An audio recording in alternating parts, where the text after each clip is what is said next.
Hi there. Let's talk today about the Islamic accounting and the main problem it faced with the International Accounting Standard Board, the IASB. Now, before I start talking about my topic today, I would like to clear a fallacy here. And the fallacy, in fact, I always find it either in a box or in articles and the research, in the forum, in the seminars, in courses, or in gathering. And the fallacy is that when they start talking about the Islamic accounting or Islamic banking, they usually start talking about the terrorism. And they talk about the Al-Qaeda, the CIA, Taliban, Islamic Jihad, Hezbollah, and Hamas. Now, the fallacy which I would like to mention, to clear it here, is that please bear in your mind that there is a difference between Islam as a religion and the Muslim people. And the Muslim peoples are not as pure as the Islam itself. So, regardless of those group or those people agenda, we should not use it when we talk about as accounting system or a banking system from the Islamic point of view, or from the Islamic financial system, or from the Islamic economics structures or value. Now, in order to talk about the Islamic accounting, we have in fact to give a brief knowledge of the system itself, how it's work, and compare it with the conventional financial system. Now, you know that Islamic accounting and banking system is based on profit sharing rather than the interest, or as they call it, the usury or the riba. Okay. Now, in both systems, the Islamic and the conventional system, when an organization need money, it has two ways to get the money. There are two finance, either from equity finance or from the debt finance. Now let's see the difference in the two finance and compare it with each other. Now, first of all, in the equity system, when we talk about the equity system, so we notice that an organization issues shares, and it is responsible for paying dividend for these shares whenever there is enough of profit, or it can postpone the payment of these dividend. This is under what? Under the conventional financial system. And on their debt financing, again, they borrow the money, okay, and they are responsible for paying a regular interest, whether they make profit or loss. Whereas in the Islamic, or under the Islamic system, or Islamic financial system, under the equity financing, now the organization will will issue the shares, will get that money from the shareholders, and it will pay, or there will be an agreement between the shareholders and the organization. We call it profit sharing, which means and that profit sharing is depend on the agreement, is 50-50 or 60-40 or 80-20, whatever is that. So it's based on the profit sharing. Now, and of course, if there is loss, it will be, there will be no sharing of the losses. So the bank will, as you said, will bear the risk of that losses. Under their debt financing, now there is an exchange contract, and the exchange contract usually summarized in 3 contracts. The first contract, they call it the بيع مؤجل. The بيع, okay, the بيع مؤجل. The second one is called the إجارة, and the third one is called the مرابحة. I'll just briefly يعني say look at the differences. When they say بيع مؤجل, it is easy to understand. It's normal like the Western Bank, where the borrower or the clients or the individual take the money, okay, today, and he paid an installment, okay, later on, according to the agreement, when he start paying that. Again, that will be an agreement between the individual and the bank. Under إجارة, where the individual pay, let's call it, we call it like, you know, like rent, okay, or lease as they call it. So where the customer is being leased, between brackets, rent, on the, I mean, you know, for the good and the service. He cannot own it, but he paid for the rent, for the, you know, for the lease until he finished the lease. Then he can own it and will be say under his possession or property.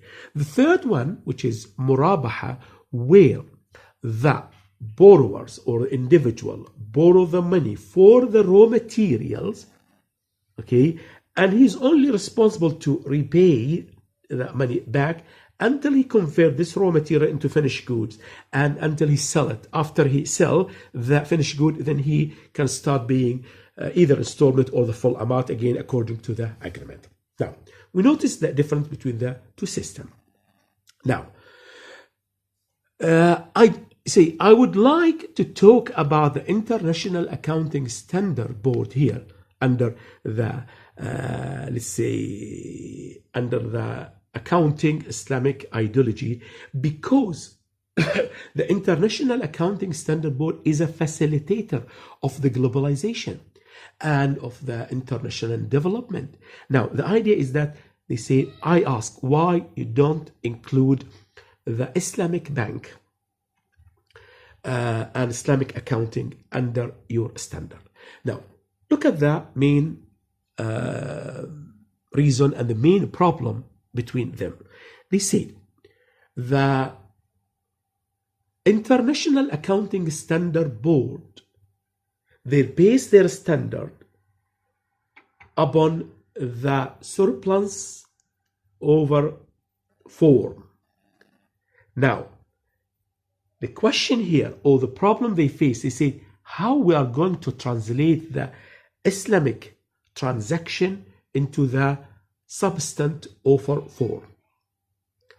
And the second problem they face, how we apply the substance over form system for the murabaha contract, for example. Who will bear the loss if there is loss? I know that in Islamic bank, or under the Islamic financial system, the bank will bear that loss. In the murabaha, for example, the borrower borrow the money and he convert the, let's say, the raw material into finished good, but he could not sell that, or he made losses. The bank will bear this loss.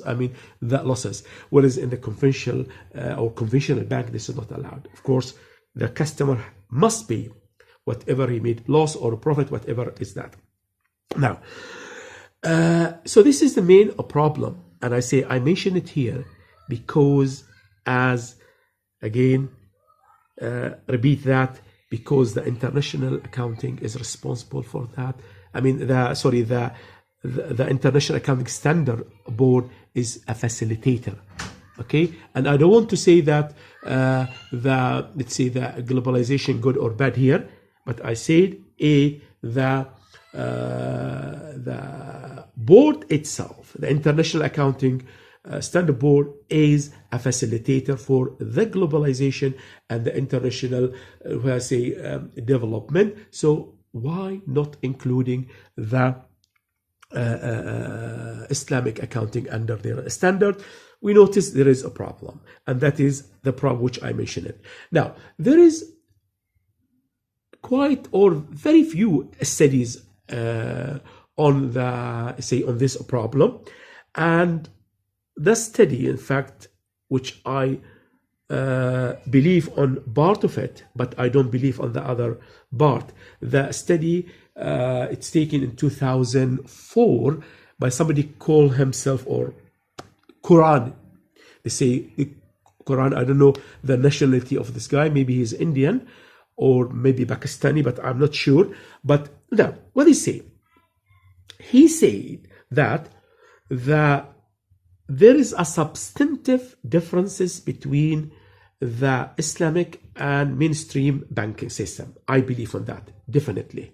There is a system because, as I said, some say Islamic transactions, okay, based on principles, and these principles are mentioned in the Holy Quran, and it's taught through the Sunnah by Prophet Muhammad sallallahu alaihi wasallam. So we cannot change it. So we have to follow it.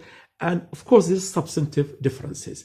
But the other finding, which I don't believe it, they say, or he said that, or he find that, would say that the Islamic system is what it is. It is a veneers of legitimacy or legitimacy of the normal capital, say, market. And he said simply, it's some big Western bank, and who benefit from the Gulf state clients, big clients with their huge money, and of course for their operation and making the profit. And the Gulf state clients, they benefit on the return they get from their money. And then you say, what is the difference between the Islamic and the conventional banking? I say, well, stop here. Now, as I said, as I start my discussion today, there is a difference between Islam and Muslim people. So we don't care about these let's say Muslim people or the Gulf state client who deal with say with conventional banks, a transaction, whether legal or illegal, or whether, for example, it is prohibited in Islam. Like, for example, say, for example, dealing with wine manufacturing or industry, or dealing with, for example, with prostitution, whatever is that. Yes, it is. It's up to them. So therefore, please don't say. Don't join these together. As I said, there is a fallacy, and the fallacy here is that we should not, say that, oh, that Muslim people are dealing, and say in some transaction which is in the capital markets within the new,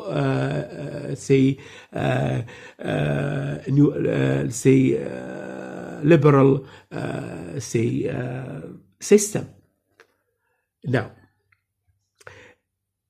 instead of saying that, we have to think and sit together and find a solution how we add the Islamic accounting under the international accounting standard. And my advice to the international accounting standard point from this video and from this episode, I say that as you did an appraisal for the conventional system or financial system by comparing the reality with the let's say ROTEX, okay, a transaction, and you did it critically, please do it for the Islamic bank. Compare them together and study or make a critical appraisal to understand the Islamic accounting more, to understand the accounting, the banking system critically, and to understand Islam and the principle Islams, which is based on Sharia or say Sharia laws.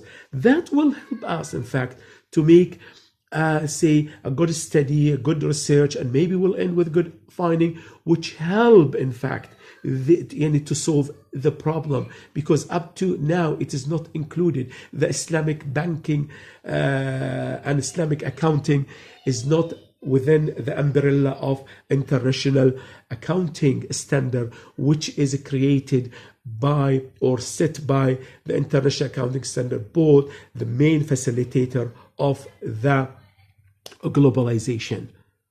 Okay, thanks a lot.